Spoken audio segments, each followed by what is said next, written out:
Welcome back to the channel. This is the Action Figure Grader, and today we're going to look at some vintage mint on card Star Wars action figures. A couple of you asked about the bump on my head. I opened my car door with my head in the way. That's how stupid I am. So I'm okay. I promise you. It just looks a little iffy for maybe a week or two while my head heals up. But you can't make this stuff up. You cannot make this stuff up. But let's take a look at some recent sales for vintage MOCs and one proof card. We had one proof card that CIB sold that I actually thought was a pretty good deal. They came down a little bit off their asking price. We're going to start off with an AFA 80 for R5D4, the Power Droid, not the Power Droid, the Bad Motivator. And this one was punched with a Labelle's price sticker in the upper right hand corner, but clear blister, very clean. The sub scores were 80, 80, 85. So pretty nice example. Would I pay $13.76 for it? No, I would not. I think that's a little high, as this seller tends to be, but it did sell at $13.76 and change. I think at an auction, this probably goes closer to $1,000, somewhere in that ballpark. So I think this one was a little bit of an overpay, which you do find on eBay with the buy it nows. But I did want to at least show that it did sell at $13.76. This seller had a number of very nice mint on cards at auction this past weekend. And the first one is this 20 back Obi-Wan Kenobi gray hair, maybe light gray hair. It did have a little kind of cut there on the front of the card by Obi-Wan's neck. And, that's probably from the store employees opening up the sealed Kenner case of it back in the day. It was unpunched, as you can see there. And, some scuffs, things like that. It sold for $288, obviously, for what it was. I mean, it wasn't like a gem. It was probably like 70 grade at best. But it still sold in an auction for $288. But he had some other really nice ones, and this is one of them. This is the Transition 48 back Return of the Jedi IG-88 clear blister AFA 80 plus archival case. Very nice. So these were the Transition cards as Return of the Jedi was first coming out. Only ESB and Star Wars characters were available on this particular card back, and IG-88.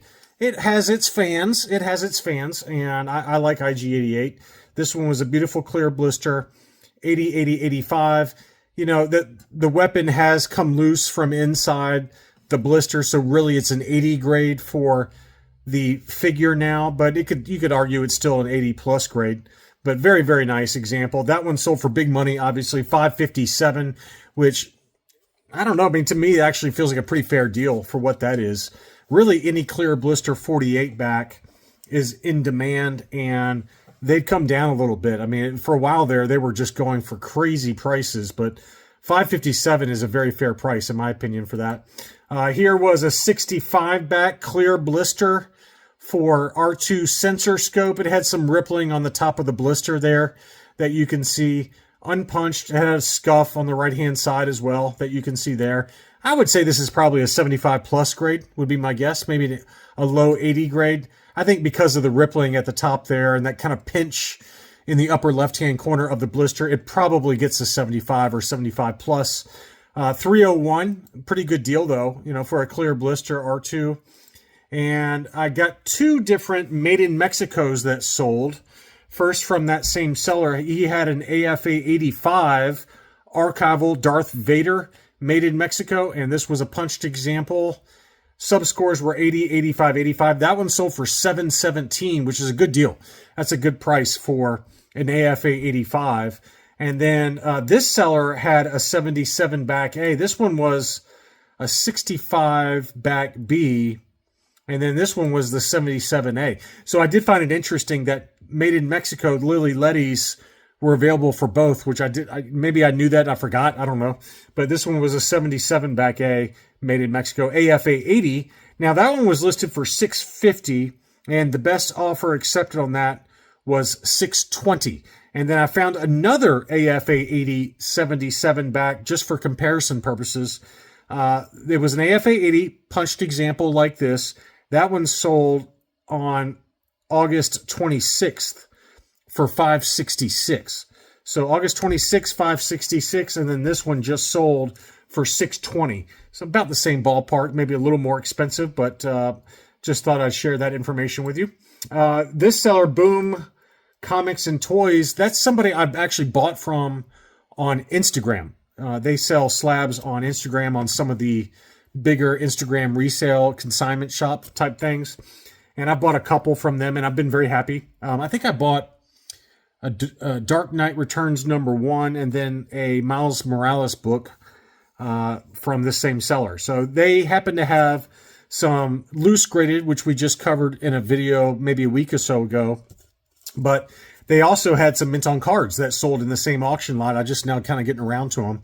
But this was a 20 back A Han Solo large head, unpunched, no price sticker, AFA 75 plus. That one sold for $815.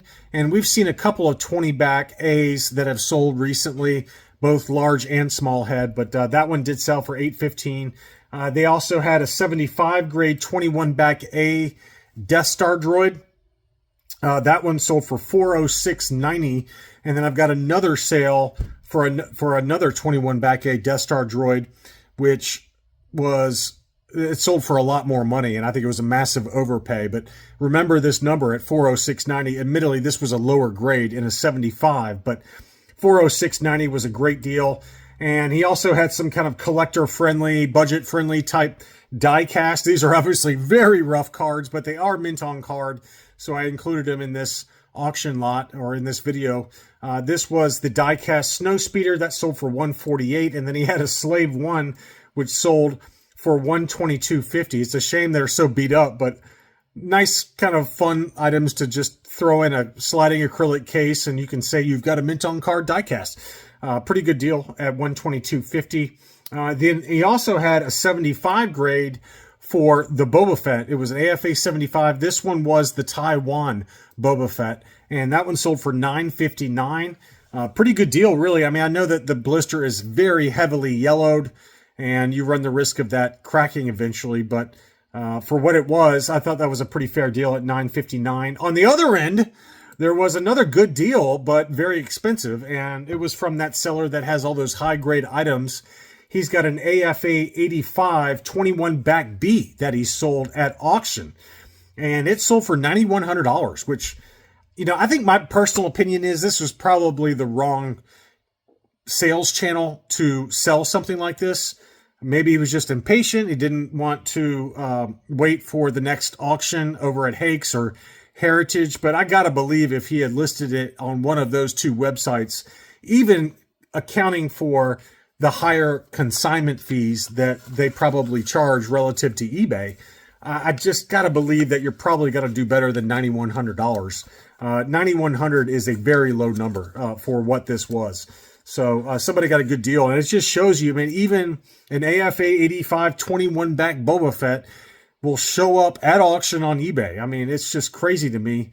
I think that maybe it was a consignment and the consignor didn't really particularly care.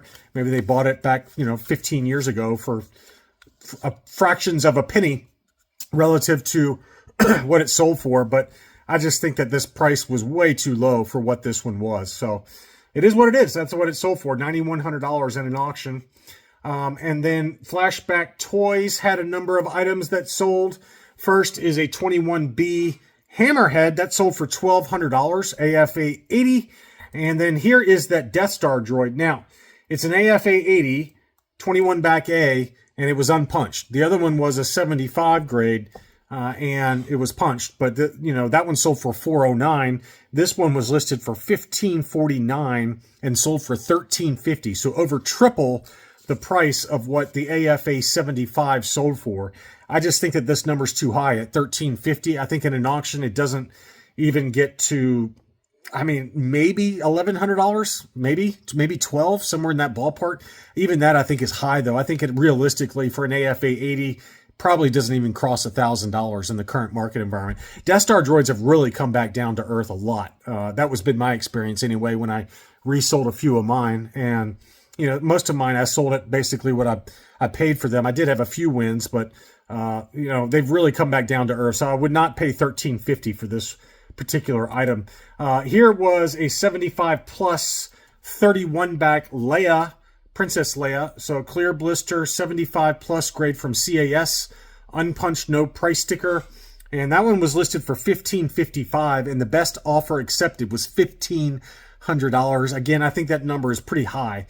In an auction, I don't think it gets to $1,100, $1,200 max, but it was a clear blister, and we haven't seen a decent graded ESB Princess Leia on eBay in a little bit. So, maybe someone was just happened to be looking for that one, but that one did sell at $1,500, which I think was maybe a little high. This one was definitely high. It says sold at $1,300, but I double checked it against the data on eBay, 130point.com, and it actually sold for $1,196. But it was a yellowed blister Leia 45 back A CAS 85, and someone paid $1,200 for it. I mean, that's not a $1,200 item. I'm sorry, even a clear blister for the 45 back, I'd be hard pressed to believe that it would get to even $1,000, maybe $1,100, somewhere in that ballpark. But it was an 85, so maybe in a clear blister it does get that high, but definitely not for a yellowed blister. For a yellowed blister, this is probably worth, in my opinion, no offense if you happen to be the person that bought it, but in my opinion, it's probably not worth more than $650 to $700. So I think that one was a big time overpay. And then finally, CIB had this AFA 85 31 back B Hammerhead proof card, and the ESB proof cards are tougher to find. They are more expensive, and that one was listed for $27.50, which I actually thought was a good deal even at that price, but they ended up taking $23.75 for this one. So I thought that was a good deal, and that's really about as low as you're going to get for a high grade ESB proof card for any character. But the Hammerhead is a great looking proof card. I just love the way that looks. So $23.75, took that one home in a make an offer option. So I hope that you enjoyed this look at recent sales on eBay for vintage mint on cards and one proof card. Thanks so much for watching, and I'll be back soon.